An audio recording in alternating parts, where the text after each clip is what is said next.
It's the internet. You're busy. Let's do this for August 28th, 2024. For the next hour or so, let me help you sort through the world of gaming on Game Mess Mornings Live with me, Jeff Grubb. Today is the new Activision under Microsoft still dragging its feet about unions? Astro Bot won't get ported to VR, and consoles may get even more expensive here pretty soon. But first, please join me in welcoming today's co-host to Game Mess Mornings. It's Lex Luddy, everybody. Lexi, how are you doing? You know, having just done a bunch of travel this summer, I was just thinking things are getting way too cheap. You know, right. Out of control. It's the too flush with cash. Well, mostly coins, pennies, mostly. Yeah. But hey, yeah, got to do something with that stuff. Might as well give it to a corporation, is what I always say. You were at Gamescom. Sounds like it was a good time. Sounds like it was a busy time, and you were just telling me you have like 17 things you still have to write, or have you crossed any off a list yet? Have you made progress on that? I currently have like 2 pieces posted. You can go read my Monster Hunter impressions, and you can go read my Phantom Blade Zero impressions on Push Square and Shack News, respectively. Is Phantom Blade Zero the next game that's going to destroy the woke? I don't think so, because it's not really a video game yet. It's okay, fine. It's like, hey, here's 3 combat encounters we made. By the way, this game is coming out in 2026 at the earliest. Anyway. Okay, okay, very cool. But it plays great. It feels fantastic. It's interesting. I'm curious about it. I've played it twice now, both at Summer Games Fest and Gamescom. And then I've like submitted like 3 or 4 other pieces, and then I just have a load of fucking interviews to transcribe. I met Suda51 and Shinji Mikami, I can say that. Have some interesting stuff from that I might get a new story out of, so that'll be cool. And obviously, I met my very good friend, my excellent friend. Oh, that's incredible. Did he really sign? Oh, that's right, because you had the ticket under the seat. You won the golden ticket. I won the golden what happened. Ticket. For any podcast listeners, I just held up a 4x3 of Jeff Keighley's face, back from when he hosted the Spike Video Game Awards, by the looks of this picture, which is signed in like block letters, which is okay. So yeah, basically what happened was at opening night live, a couple of friends of mine went to DevCom, which is kind of like the dev show before Gamescom. And so they were at the Clone Mesa before everyone else, and they were like, hey, do you want to come up to the top of the line because you're going to opening night live? And I was like, yeah, sure. And they started handing out these like tickets, and people were like, what's going on up here? And people, there was mainly Germans there, and the tickets were in English, so they were like, what do these say? And then they were like, oh, it's to meet Jeff. And they were like, do you want some? And the other journalists with me were like, no, not really. And I was like, that shit is fucking hilarious. Give me one right now. And so I got it, and then we got in early. And just to run through all of opening night live, because it was wild. Sure. We sat down near the front, and there were like reserved seats right next to me. There were like 4 reserved seats at the edge of each row. And as we're going by, someone tries to sit in one of the seats, and like a bodyguard looking guy says, no, you can't sit there. Microsoft people are sitting there. And I go, oh God, I know what's coming next. And so we're sat there, and then like 5 minutes later, Sarah Bond and Phil Spencer and their cohort of people show up and sit next to us. And we're to them holding my fucking golden ticket like an absolute idiot, being like, I'm so excited to meet my best friend Jeff. And anyway, that tweet went viral. Let's not talk about that, because I heard it made its rounds internally. So that was fun. But after the show, they're like, oh, you're going to do your meet and greet with Jeff. The 50 people who they handed these golden tickets to are going to do their meet and greet with Jeff Keighley and Sharks. Let me tell you, the German people there, way more excited about Sharks. Hell yeah. Yeah, so there was an after party after opening night live, and the way it worked was it was in one of the convention halls, It was in the same convention hall as opening night live. There were these big black curtains that separated the after party zone from the opening night live zone. The lights come up, and everyone who's invited to the after party goes to the after party area, which is still like the lights are down and they have like mood lighting or whatever. So I walk back there with the golden ticket because they tell us it's at the back of the hall. I walk up there with the ticket, and they're like, "Oh no. You are with the gamers. You are not in the VIP area. Man. You are with the gamers." So they send me back, second-class citizens, like always. Yeah, they send me back halfway up the hall to before the curtain, where it's like a brightly lit area, the gamer ghetto, right? Yeah, as if to make sure that we are all in view and sight. It is brightly lit. So the snipers can keep you in view, yeah. Yeah, and there's a 2x4, or a step and repeat. Sorry, there's a step and repeat, with like opening night live stuff on it. And because I had gone to the VIP area first, I was like the last to get there. And so I joined the end of the queue, and the guy in front of me goes, "You can go in front." And I was like, no, you're grand. And he goes, in like really strong German accent, "No, I want to be the last one to meet Jeff." And I was like, holy shit, is this guy going to murder Jeff Keighley? Probably, yeah. That's just how Germans show affection.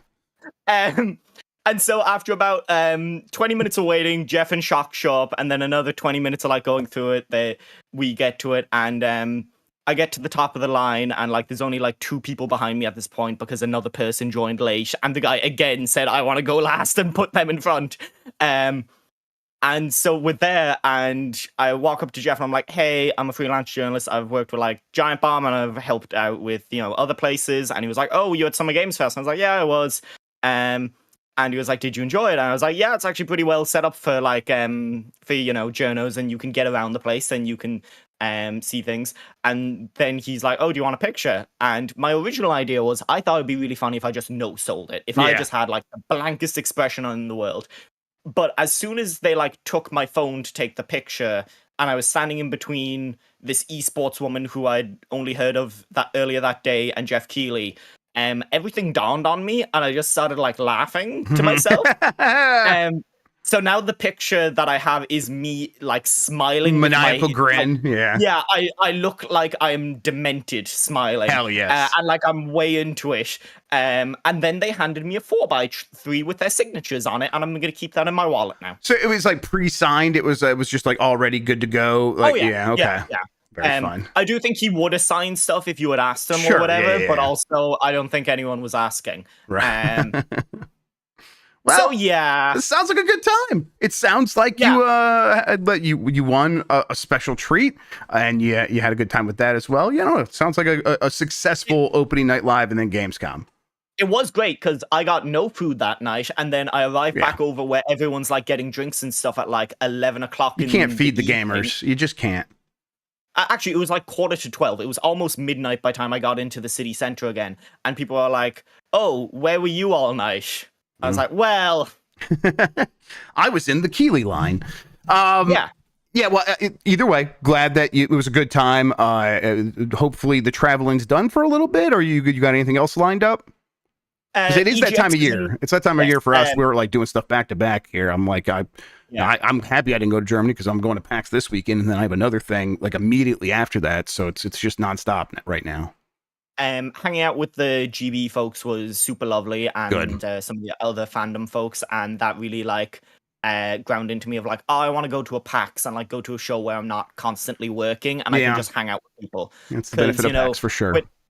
When I was hanging out with you, at Summer Games Fest, everyone was running a live show, and that shit's stressful. Yes. So you can't really sit down and have a chat with anyone. And so I was like, yeah, I'd love to get over to a PAX. I might be going to EGX, which is in September, but after combining it with London Comic-Con, which will be a fucking nightmare. Yeah, that doesn't sound great. So I'm way less into that idea now. And then I'm planning on taking a short holiday to Japan in the winter at some point. I have some friends that live there. I think it would be a nice time to visit. And it's when the rugby season starts, so I can go watch some rugby there. Excellent. Well, I hope you enjoy that. We should get into the show. Let's explain what we do here. Most weekdays, I, Jeff Grubb, will help piece your gaming life back together. That includes breaking news and maybe even some of our own original reporting. For all these topics, I'll get the input of a bona fide expert who will make me look smart. If you're watching live on Twitch, welcome. You can always listen to the show later on podcast feeds by searching for Game Mess Mornings or find the RSS on giantbomb.com. You can also catch the show later with chapters and timestamps on YouTube. Hello, YouTube. All right, we have a lot to get into, so let's start the morning mess with unionized staff at Call of Duty studio Raven Software says Activision is stalling over contract talks. This is from Jordan Midler at VGC. Unionized staff at Call of Duty studio Raven Software have filed a complaint with the National Labor Relations Board after claims that Activision and Microsoft are stalling over contract negotiations. The complaint, as reported by GameFile, alleges that Activision and Microsoft are guilty of refusal to bargain / bad faith bargaining. After Microsoft's acquisition of Activision Blizzard, and this is a quote, our members were optimistic that they would progress quickly to a first contract at Raven Software, CWA President Claude Cummings Jr. told GameFile. Unfortunately, that has not happened. We encourage Microsoft to address the concerns raised in the unfair labor practice charge and make reaching a fair agreement a priority. A Microsoft spokesperson told GameFile, we are committed to negotiating in good faith, which is what they've said publicly. And I don't know. I guess my position on this, Lexi, was always can't be as bad as Activision was under Bobby Kotick. And this still doesn't sound quite as bad as that, but it's still like, well, no, you said you were going to just like recognize everything, come to the bargaining table, do everything in obvious good faith. There would never be any issues like this. That's how you positioned this as Microsoft when this deal was going through. So any sort of like hesitation on your part is going to be very noticeable, and this seems very noticeable. But are you surprised, Lexi, that we're here with a Microsoft-owned Activision dragging its feet with a union? Yeah, I'm not sure if you watched it. Liam Robertson put up that video. You talked about the news stories that came out of it, about the Crash Spyro crossover game that was cancelled and the development of Crash Team Rumble. And the picture that he painted towards the end of that of a post Bobby Kotick Microsoft-owned Activision was very interesting from the point of view of it seemed like it was in disarray. One of the stories that he told was someone who was meant to go out to GDC or something for Activision was then let go during all of the layoffs. And then they were like, hey, I paid for this flight and these GDC tickets. Can I get these reimbursed because I'm not going anymore? And the person at Activision basically said, like, yeah, that's a problem for the travel department, and we laid them all off. Oh my god. And so they had nowhere to put that complaint. And I think that was super telling from the point of view of like, I think that it will only be in the coming years that we will understand how messy this entire thing has been. Right. And also, if you remember during the court case, I listened into all of those, and something that was made very clear was Microsoft would allow Activision to run as its own company, as its own corporate entity. Yes, it does that with a lot of these acquisitions. That's right. But the counterpoint to that was when Microsoft made all these layoffs at Activision, or when Activision had all these layoffs, the reasoning behind it was, well, these are areas of overlap with Microsoft. Right, yes. Which those two ideas can't really be compatible. Redundancy, the corporate word for that, yeah. Yes, these people were literally made redundant. And so the idea that they were allowing that company to run, it's very fraught, because if you say anything about this, then you are basically saying, well, did Phil Spencer lie under oath, is the next question. And what technically is allowing a company to run on its own within another corporate structure. It's very gray and it's very hazy. Right. All open to interpretation by lawyers, and that's what they would argue. I think they have already argued that for a couple of these issues that have come up where Phil talked under oath and had to sort of explain away a decision that looked like it was counter to that. And on top of that, when you have this case, when Microsoft says, hey, we're not going to stop anyone from unionizing, not coming to the table or rescheduling meetings or doing this and that, things coming up. Sorry, man, it's just out of my hands. That, in their eyes, that's not, that's not, not coming to the table. That's, oh, life happens, guys. Sorry, we're just so busy. We have like Call of Duty coming out. You know Right. what's going on. Everything. We'll catch up next month. Yep. And so that's obviously what they're gonna say. And I think from the workers' point of view, they're gonna be like, no, you said you would actually meet us at the table. And right. This is a priority to us, and that you have to acknowledge that, 'cause that would be arguing in good faith, in our opinion. Yeah. Yeah, and that's the key thing, is that it's both of it's the opinion of the workers, and then it's the opinion of a bunch of lawyers and the corporate entity. Yep. And the corporate entity is like, well, in our opinion, we're doing as much as we can to support our workers. And it's like, you're a fucking corporation. Yep. You don't have an opinion. You just do things or you don't do things. So yeah, I think it's a super fraught thing. I think it's super shitty that they're holding this up, and that they're then also trying to play the card of like, well, we're doing everything we can. If they were actually committed to this, they would just facilitate it. Yep. As someone who, like, my dad has worked in management for a long, long time, and he, you see managers that care and you see managers that don't. And when you see someone who like actually wants to be part of the thing and make things better for people, you see how they can make those things better. And then when you see like, you can see right through this, basically, is what I'm saying, is that like, this is Microsoft saying like, hey, we did agree to this, and we agreed to a lot of things, but hey, Indiana Jones is now coming to PlayStation 5, and also and also. And I think that's the feeling around a lot of Microsoft at the moment, is nobody really knows what is certain anymore within Microsoft. You talk to people who work at Microsoft Studios, and they don't quite know what Microsoft is guaranteeing them anymore, or what their goals are, or what is like the safety threshold for sales and things like that. They seem distracted at Microsoft for a bunch of reasons, which is like, well, a lot of the strategies haven't worked, so they seem to be actively building a new track under the train that is completely different than many of the tracks they had previously built, and that seems to be taking up a lot of the mental resources at that company. So something like Unions, which is, in the moment when they're talking to the FTC, they're like, yeah, we kind of think maybe it would be best if we just recognize it and do what we're supposed to do in those situations. Sure. And then once they're faced with, and Satya's calling me and saying, make more money, suddenly the union thing just goes out of their brain. I think it's probably that, but so what? You said that you would do these things under oath. You kind of have to live up to that alongside all these other problems you're trying to solve.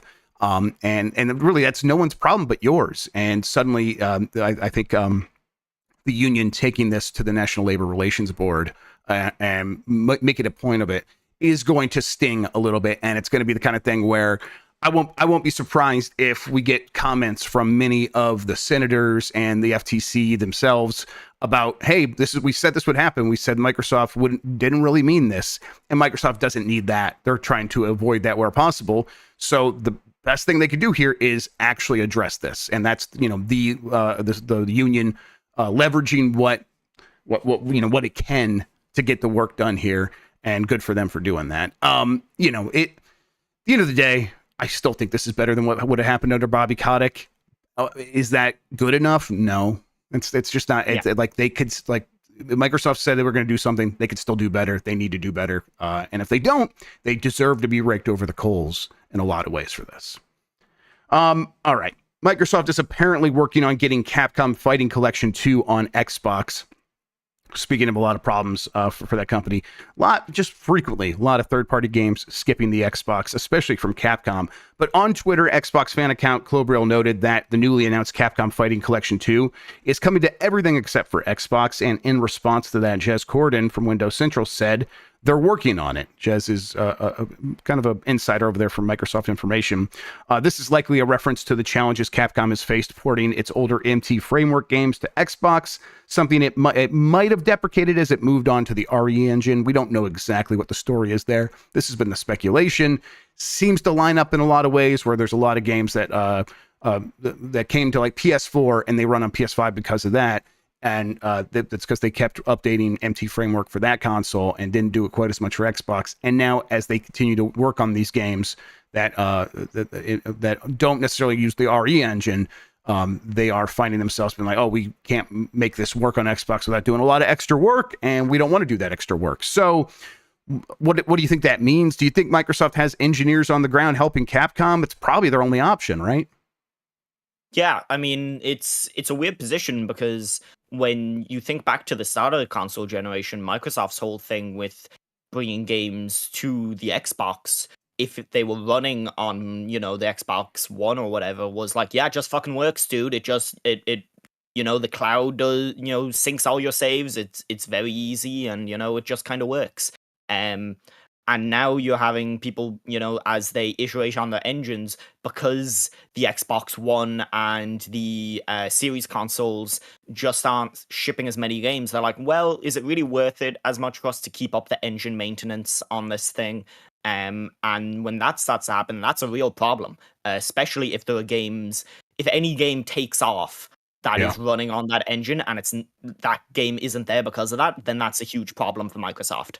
And I think, for some of the games that haven't come, you can sort of say, well, they're fighting games that people really wanted, but they're going to sell to the fighting game audience. And the fighting game audience has largely landed on PlayStation and Xbox now. You look at the Fighting Collection 2, though, and it has stuff like Power Stone, which is more of an arcadey thing that you can imagine. A lot of Dreamcast legacy games, and a lot of Dreamcast fans did go to Xbox back in the day. How many have continued that process? Who knows? But there's reasons this game should still be on Xbox, despite everything you just said, which is true.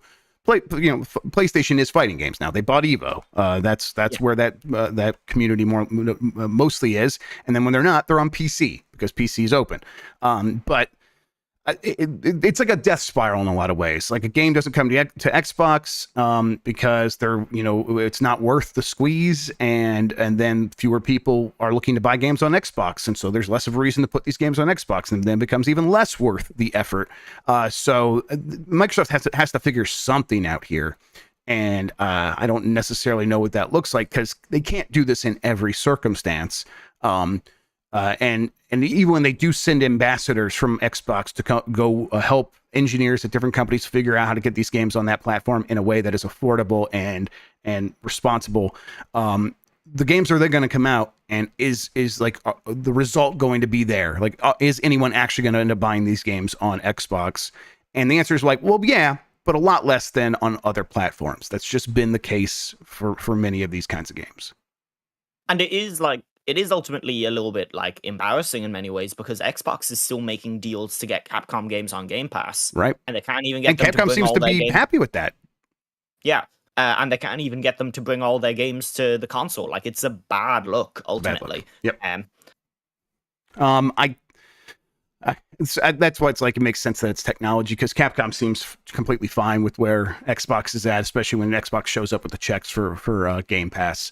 But yeah, this is the kind of thing where in 2 years, it's going to feel, if it feels super normal for things to be skipping Xbox, that is a major problem for that platform. And it's already kind of a problem, sort of an annoyance at this point, moment, but could blow up into something really huge for this platform. Yeah.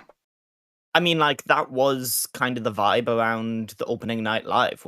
The second biggest pop that anything got was Indiana Jones coming to PS5. Yep.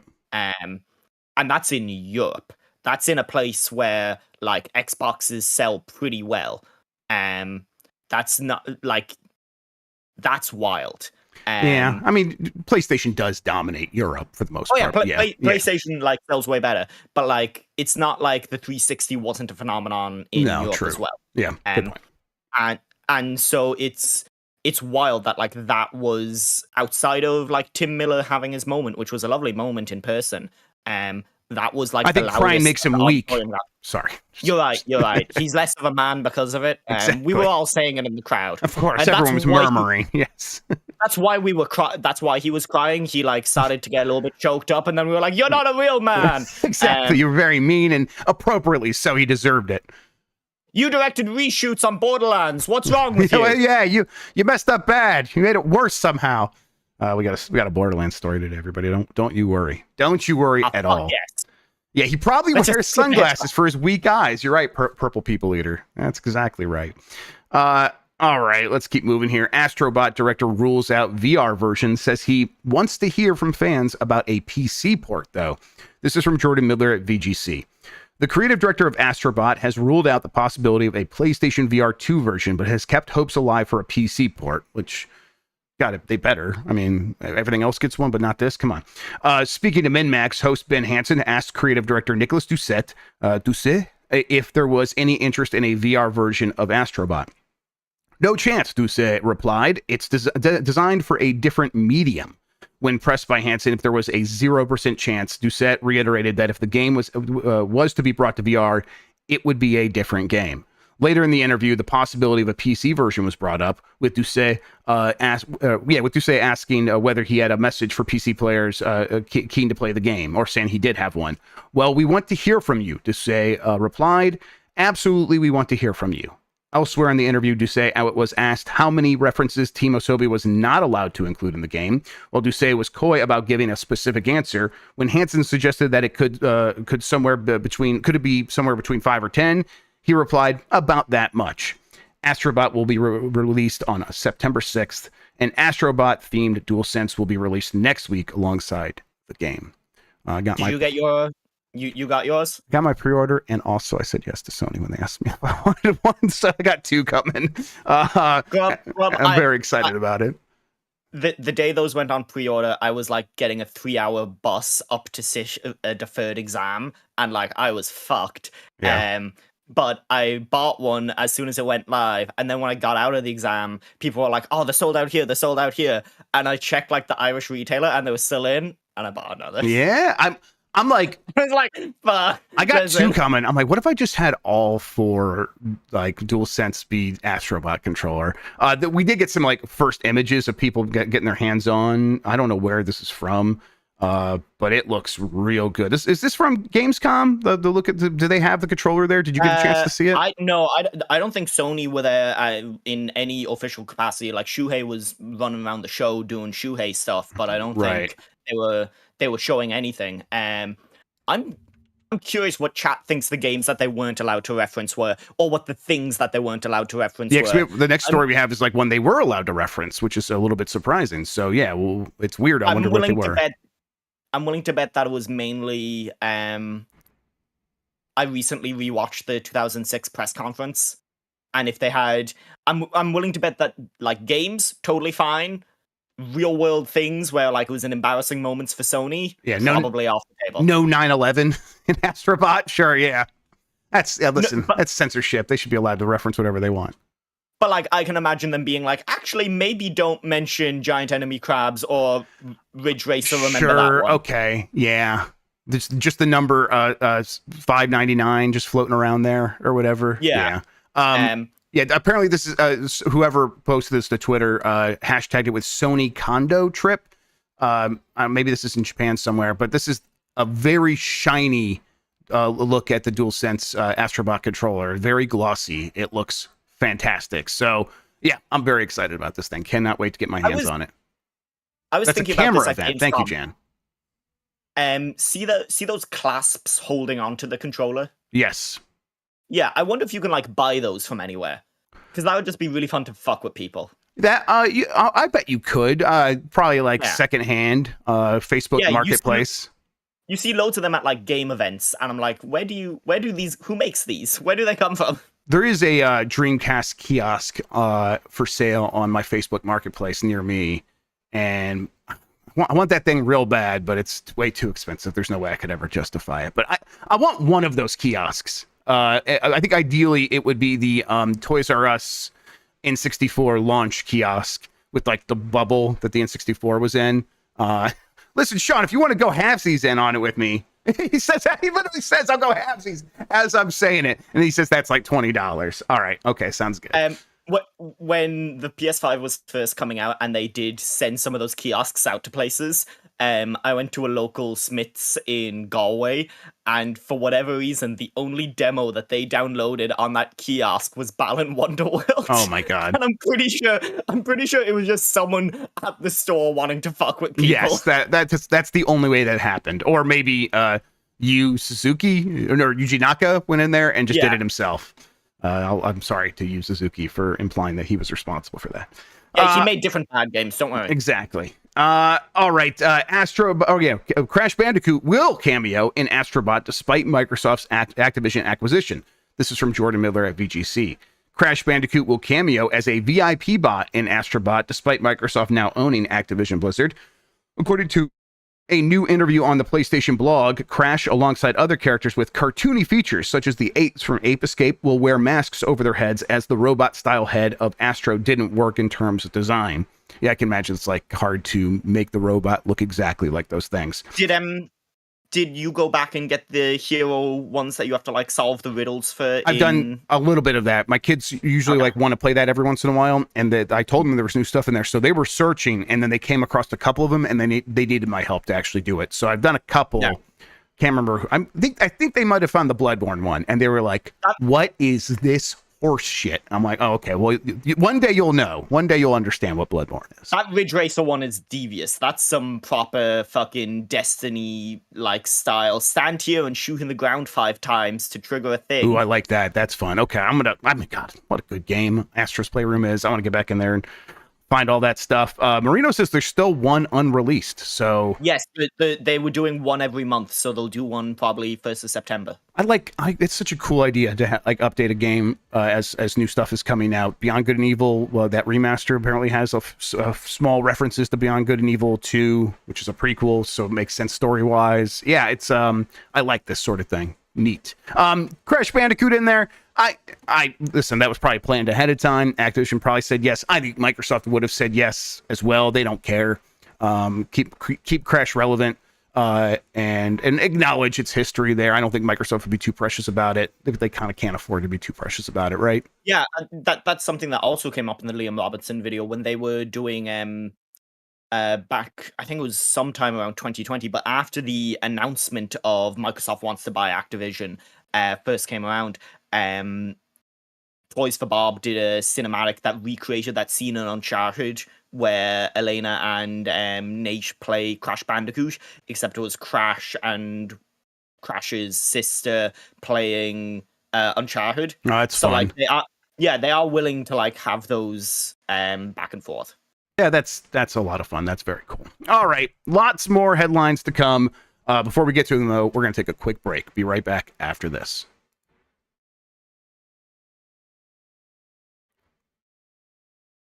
Okay, we're getting right back into it. Let's Scrub McGrub just posted this. Is this from today? Yeah, August 28th. PlayStation Plus monthly games for September. Quidditch Champions. Wow, that's going to be okay, interesting.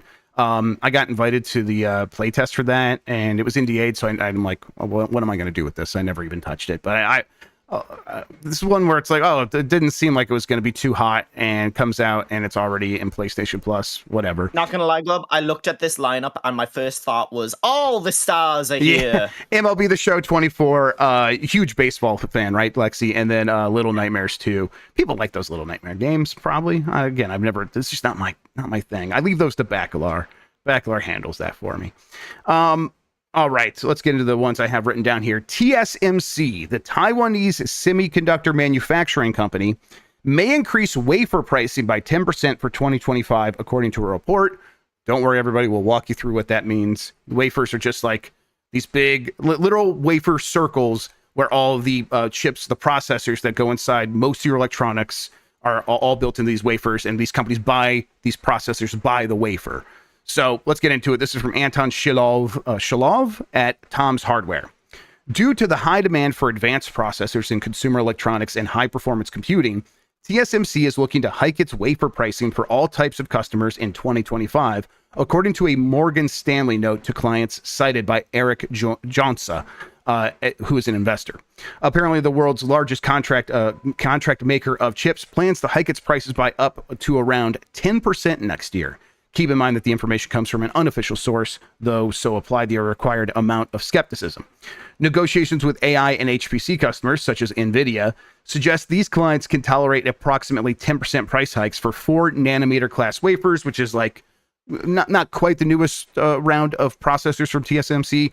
They have different processes where they draw like the lithography. They actually draw the printed circuit board, and the smaller the process, the more efficient, the more powerful it is. They have 3 nanometer now. 4 nanometer, though, is probably where most of these console manufacturers are at, because I think they most recently put out 5 nanometer versions. That's like the revised PlayStation Slim, I think, uses 5 nanometer. So the next time Sony and Microsoft go back to this company and say, hey, we want to revise our systems, they're probably going to go 4 nanometer. And Nintendo Switch, too, could easily end up going with TSMC, depending on what NVIDIA does. And they could also use Samsung. But TSMC is by far the largest manufacturer of chips under contract. So the 4 nanometer class wafers, again, just a big disc that has all the processors in it, like that's how it gets printed. It previously costed it had a cost of $18,000 per wafer. Next year, they're going to up that to $20,000 per wafer. As a result, the 4 nanometer and 5 nanometer nodes, primarily used by companies like AMD and NVIDIA, are expected to see an 11% blended average selling price. This means that prices for N4 and N5 wafers may increase by approximately 25% since Q1 2021, at least for some customers. And you got to keep in mind, the price gets passed on to AMD. Then AMD passes the price on to Microsoft and Sony. And then, yes, Sony and Microsoft are very likely going to pass those price increases on to all of us.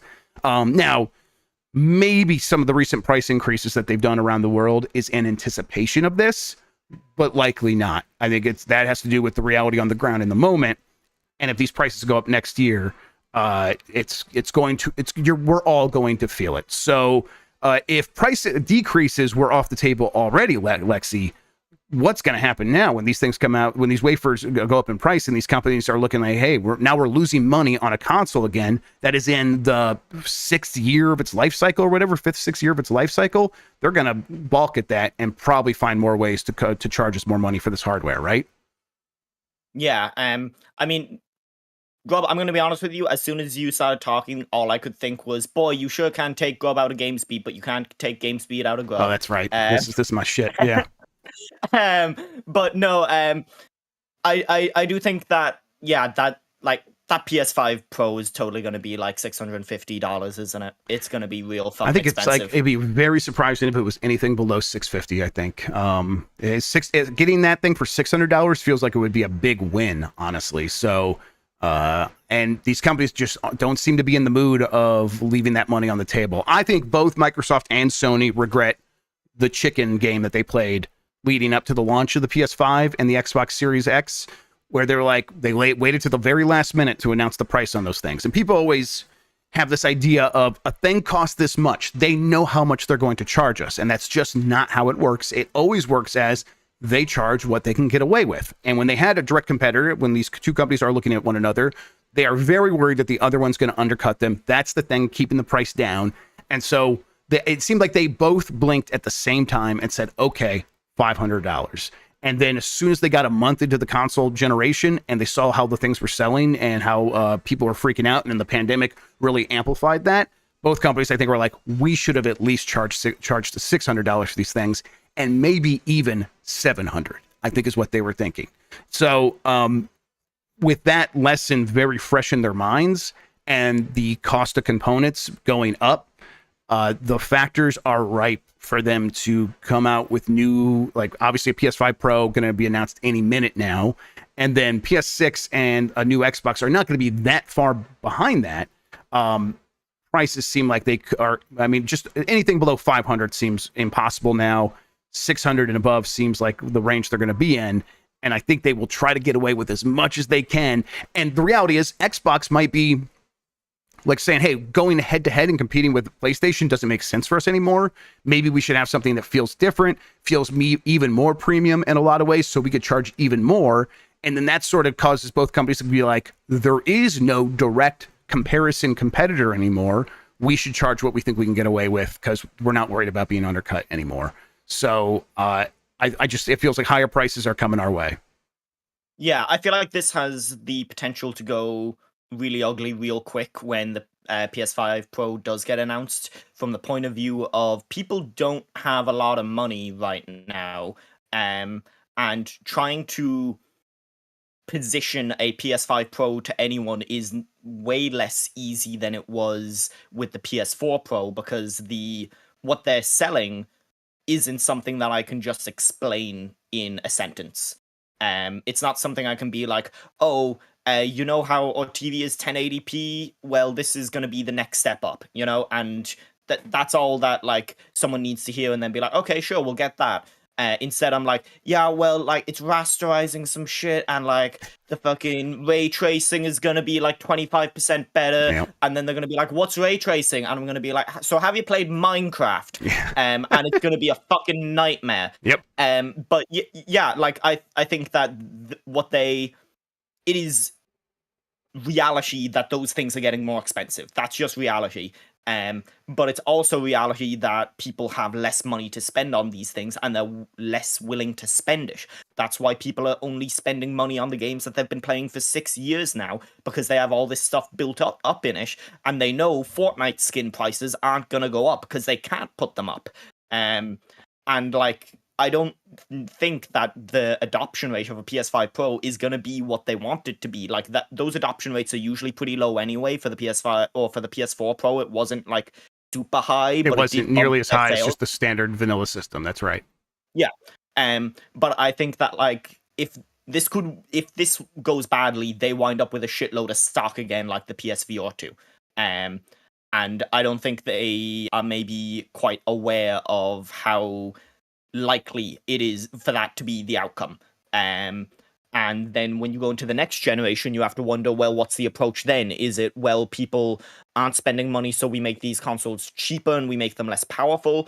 Or is it, okay, we turn these into boutique items? And that's kind of the two directions that we'll be able to go in. So yeah, it's going to be a very weird thing. Like, I'm at the point where if this thing is like 650, 700 like euro, that $700, then that'll be like 800 euro, and then like fucking I'm not, what are you on about? No. Yep.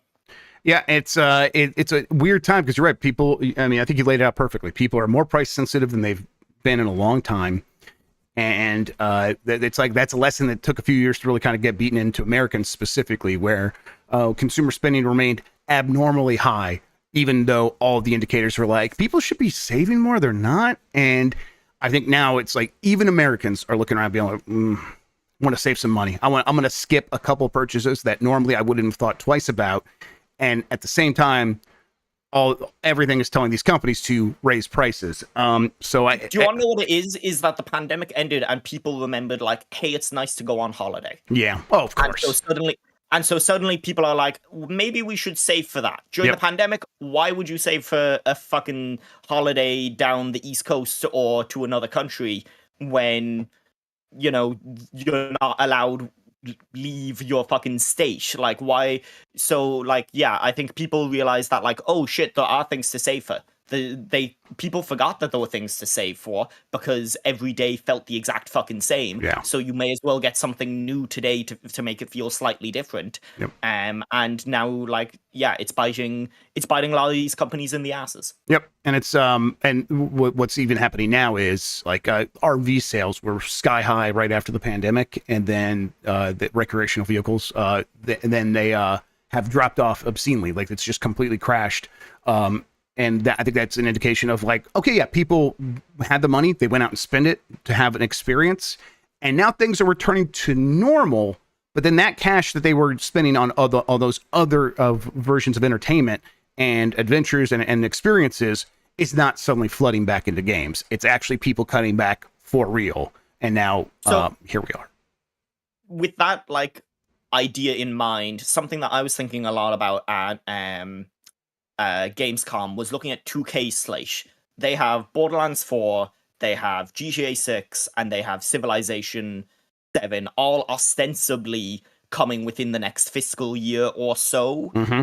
Do they have a situation similar to like pandemic growth, where they have such an abnormal year of massive growth in sales that when things go back down to normal, things get really messy for them? Potentially, but I think the good news for them is if they do hit well with whatever GTA Online 2 is, or however they follow that up, the next year could be just as big or bigger. And frankly, they'll find ways to, because they'll release it on PC. They'll do a PC port. And then very soon after that, there will be some new console to take advantage of, and they'll release it again. So that's GTA. That will help them get through that. There's a chance, though, that some of that stuff misses, right? So, and then it'll be a very tough comparison. But that is like, for a company, that's future company's problem. Right now, we can have our best year ever. That is what investors want to hear, and that's what we want to tell investors. So they don't care. They're not worried about that yet.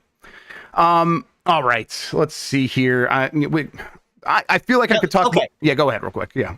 Now it's time to talk about the real news, because I looked at the next news story. It's the real news. Like it's important. Yep. This is what's important. This is what's important. The Borderlands movie is getting a digital release just 3 weeks after its cinema release. Here it is, everybody, from Chris Scullion at VGC. The Borderlands movie is going to be at home. The film will be available to buy or rent on streaming platforms like Amazon Prime Video, Apple TV, and Google Play starting on Friday, August 30th. That's right. I'm going to make everyone at PAX West watch this with me. I will no longer have to suffer alone. It will cost $25 to purchase, $20 to rent. Given that the movie's theatrical release was August 9th, that means the film has gone from cinema to digital in just 3 weeks, which, oh boy. I mean, honestly, sounds about right for what this game has done. Yeah, so as someone who, actually likes the Borderlands franchise, mainly because of, when I played it, but also genuinely thinks there's some good things in there, this whole movie experience has been fucking incredible. It's been so funny. The day I went to sit that exam and I bought those 2 controllers, I was also like, right, I'm done college. How do I celebrate? And I have a friend in Galway who is also a games journalist, Rhiannon Bevan. She works at The Gamer. I was like, hey, Rhiannon, do you want to go see the Borderlands movie? And she was like, not really. Let's go. Hell yeah. And we went together, and in a theater that sat maybe 15, 20 people. There was maybe 10 people there. This was opening night. It was in the smallest theater in the cinema. That's crazy. Yeah. And during the entire runtime, there was maybe one person that left out Yeah. It's not very good and not funny. Boy, it's one of those ones where it's very much like Balan's Wonderworld, where when I hear people kind of gently defend it, I'm just like, we don't need to do this. If you want to say people worked hard on it and you feel for them, let's have that conversation. I get that. But the idea that there is some joy to be had from this movie, or it's not as bad as some other movies, so maybe people are overreacting, that's just wrong. I saw it. I know what I experienced and felt, and it was pain. It is going to be a really interesting bellwether, because I think it was someone who worked at Larry and their marketing person who brought it up, but Google gives priority to movies over games when you search a word. Right. So if you now just search Borderlands, the first thing that comes up isn't the game franchise, isn't the first game, it is the 9% score on Rotten Tomatoes. Yeah, I wonder if they're going to be able to ever undo that. And I know, well, I don't know. I have a hunch that Randy Pitchford is someone who pays attention to that sort of thing. When Jordan Miller was on here, we always talk about how each of our sites, back when I was at GamesBeat and him at VGC, have a Randy Pitchford story that just always seems to do some traffic. And we're like, is he just paying to get that on Outkick or some bullshit? And I think that's exactly what he's doing. So, yeah, so I feel bad for everyone working on Borderlands 4, because genuinely the sentiment around the Borderlands community for that game is, hey guys, Randy was in Hollywood, maybe this one will be better than 3. Yeah, hey, maybe it will be. And people want it to be good, so yeah. Yeah, I want it to be good. I would love a good Borderlands game. I thought Tiny Tina's Wonderlands was way better than it had any right to be, and actually somewhat compelling. And they fucked it in a few places, but they always fuck it in a few places. But boy, that series has so much baggage now that even people who like it are don't feel good about it. So yep. All right, I got a couple of sneaky headlines I'm going to put in here. It's mostly for Sean, who's doing headlines. Retroid Pocket 5 has been teased, and it looks really sleek. Looks really good. It's a tease. They have not told us much about it. But they did recently also announce the Retroid Pocket Mini, and they've now said that thing's going to have a Snapdragon processor. So they might have some very powerful hardware in these things going forward. For people that aren't aware or haven't paid too much attention to this, Retroid has done a lot of Android gaming handhelds that people use to play a lot of emulators. It's not like necessarily an Ambernick that's just going to come with a bunch of games pre-installed or something like that. Retroid's a little bit more above board, but it has an Android interface, so it has all the emulators you can get on your phone, but usually have pretty good screens. And they have, I really like the way that the controls feel on these things. And this thing, just again, looks really sleek. So I am at a point where it's like, I don't need too many more of these handhelds, but now that they're doing handhelds with bigger screens and more power again, I'm like, okay, maybe it's time to start paying attention. And again, this one looks like maybe could be the one for me. Where are you at with these handhelds? Has anyone told Greg Miller that they're still making PS Vitas? Yeah, I mean, I think if I just handed this to him and said, here's the PS Vita, he wouldn't know. He's just a sweet little console baby. We'll yell at Greg in a second because there's another story here. Actually, let's just do that now. Let's see here. Star Wars Outlaw. Okay, yeah, I'll accept your cookies. Star Wars Outlaws PS5 players asked to start all new save to avoid progression blocking bugs. This is what you get with consoles. You can't edit your saves. You can't go download mods to fix these things. You're at the whim of Sony. It's like you're playing bumper bowling, and you damn little sweet little idiots can't handle this. So just restart the game because we have no other solution for you. Good luck with that, fucking dweebs, console nerds. That's right, we're not going to GameSpot, so I can say the F word more often. Fucking loser, Greg Miller. Restart your game. Actually, he doesn't even like that game, so he's not going to restart it, but whatever. All right, we'll get back onto it. Croc Legends of the Gobbos remaster announced for consoles, PC, alongside Argonaut Games' Revival. Let's see here. This is from Sal Romano at Gamatsu. Argonaut Games, a British game developer founded in 1982 by Jez San and closed down in October 2004, has announced its revival alongside a remastered version of Croc Legend of the Gobbos, due out for all the current consoles and PC in 2024. Known for titles like Star Glider, Star Glider 2, Star Fox, Croc Legends of the Gobbos, and Croc 2, Argonaut Games released its last game in 2004 and is now making a comeback as a boutique publisher with a planned slate of classic Argonaut games, intellectual properties, and exciting new titles for both current and retro game platforms. Its first title is the remastered version of Croc Legend of the Gobbos, which first launched for the original PlayStation in September 1997. Were you ever a Croc person in your entire life? I was not, but I sent this to one of my friends, Marie Pritchard, who's a guides writer over at Eurogamer, and she is very excited as someone who really liked that KO the kangaroo game that came out recently. KO the kangaroo, yes. Grubb, I have two questions for you about Argonaut. One, do you know what their final game released was? Okay, the final game from Argonaut, So technically, Argonaut's most recently released game is Star Fox 2 that came out in 2017. Sure, yes, that's right. But the final game they released before being shut down was Catwoman the Game. Hell yeah. Okay, a future Blight Club game, for sure. Yes. Also, do you want to know what this means? Do you want to know what we have now unlocked the possibility of achieving in our future? I'm gonna say a Buck Bumble remaster. Buck Bumble 2, baby! Argonaut Games did make Buck Bumble. I know this because I just got it loaded up and I saw the Argonaut thing, the splash screen, and then I saw this story and I'm like, where did I just see Argonaut? Why was that in my head? And then I put two and two together. It's B-Week! It's B-Week, everybody! They saved this news for B-Week. Buck Bumble is back. Maybe not. It's back on this side at least. So everybody, briggity Buck Bumble. I never played Croc. I don't know. Maybe I rented it at some point. Maybe I did play it at some point, but I don't remember playing it.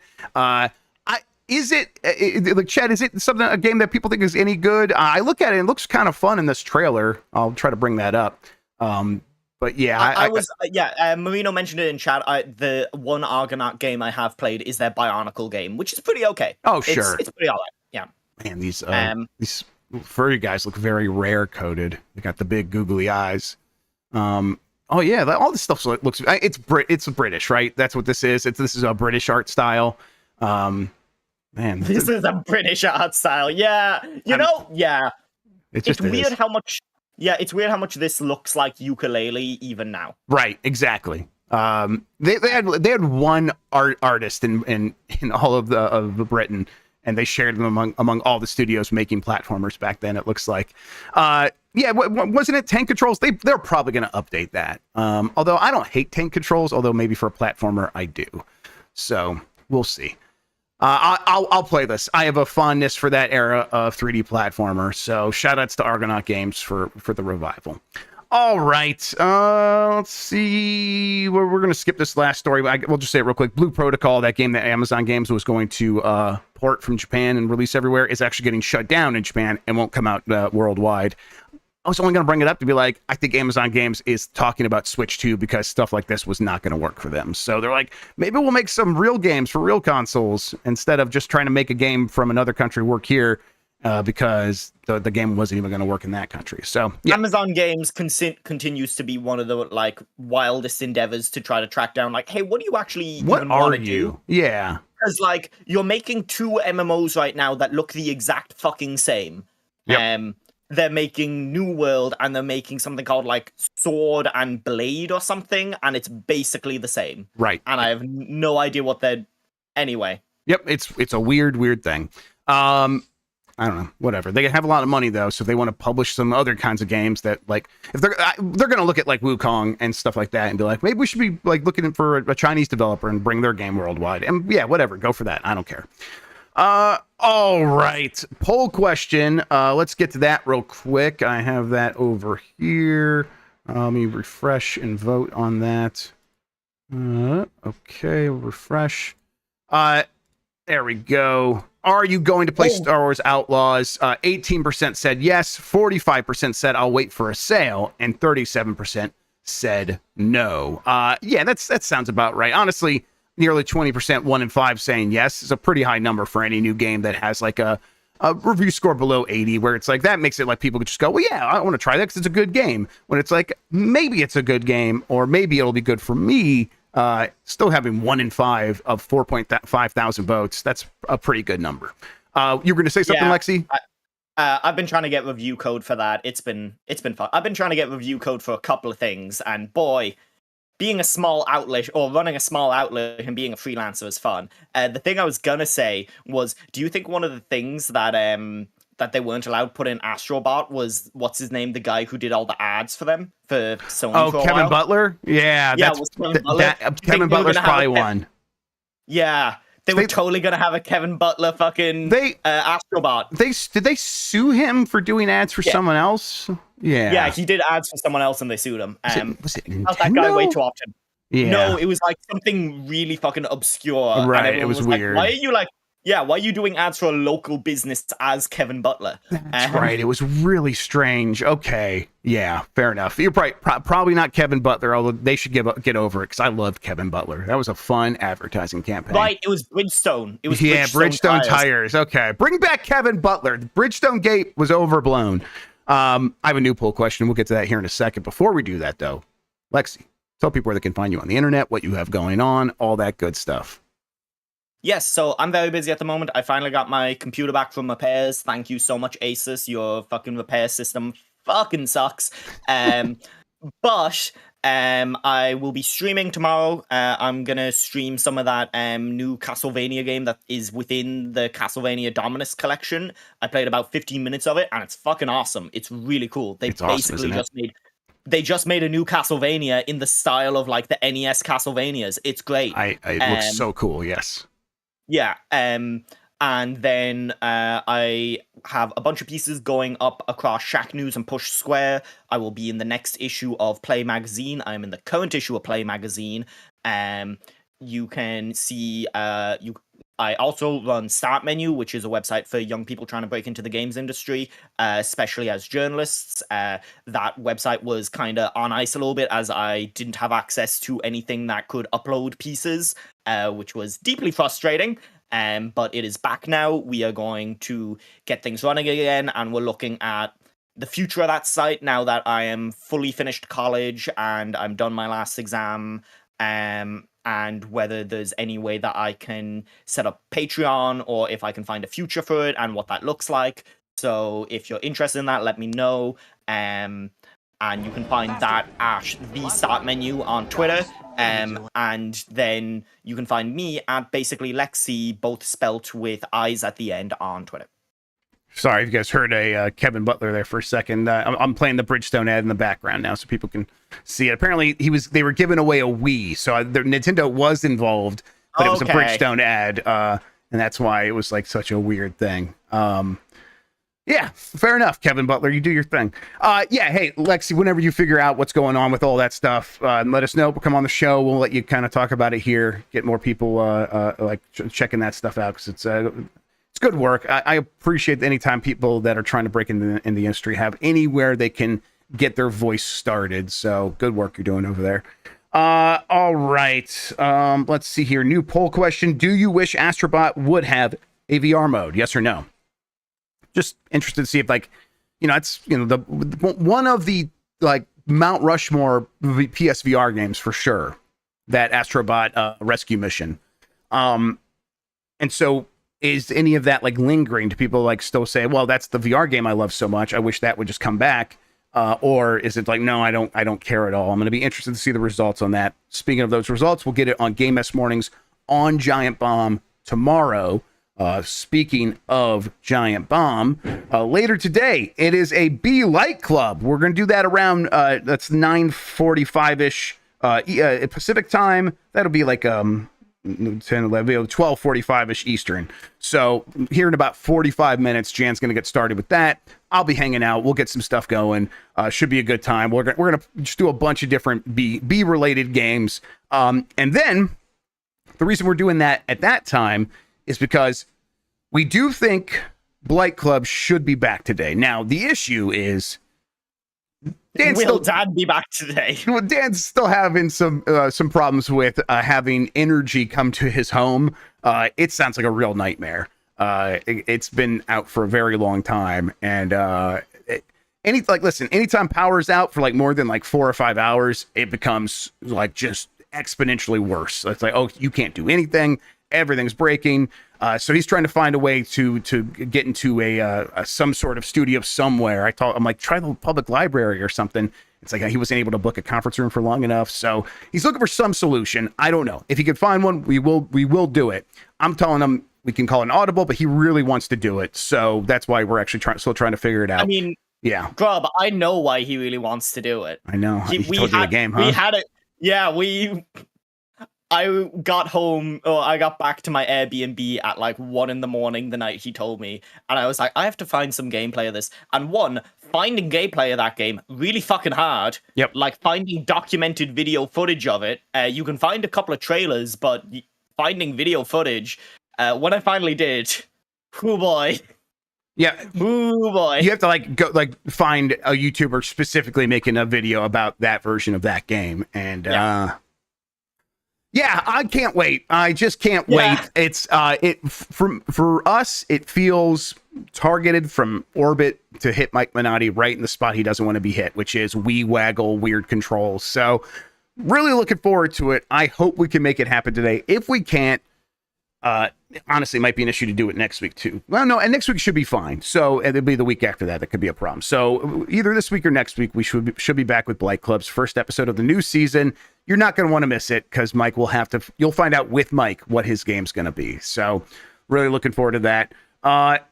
In addition, there will be a, yes, PAX West is coming up on Friday. We'll be there. Many of us will be there. We have a panel on Saturday, panel on Sunday. Some of those details are out there. As far as I understand, it's like 12:30ish on each day. We will have on the first day, I think we're going to be doing the Bombcast Revengeance episode, and then on Sunday, I think we're doing Blight Club. But those things could still change last minute, is what we've been hearing. So we'll see how it's all going to go down. And then voicemail dump truck on Thursday. we turned to the biggest B we know. Ben Pack is going to be there, everybody. So you want to listen to that, the original driver of the dump truck. And then, on Friday, Jan and crew, probably some of the GB kids will be hanging out to do some UPF and things like that. So going to be a fun week still. Plenty more to come for B week. So look out for all of that. It was a good bombcast yesterday. GMM from earlier this week as well. All right, Lexi, thank you so much for hanging out with me today and talking about video games. I really appreciate it. Anytime, Grubb. Anytime. And thank you all for listening. Thank you all for watching. You're the best audience in gaming. Love doing the show. We've been doing it a while now. There's a lot of episodes of this show, and every day I still wake up and I can't wait to do it because of you all. So let's keep it going. Hopefully see you all at PAX East. Until then, have a good one. Take care of yourself. Goodbye.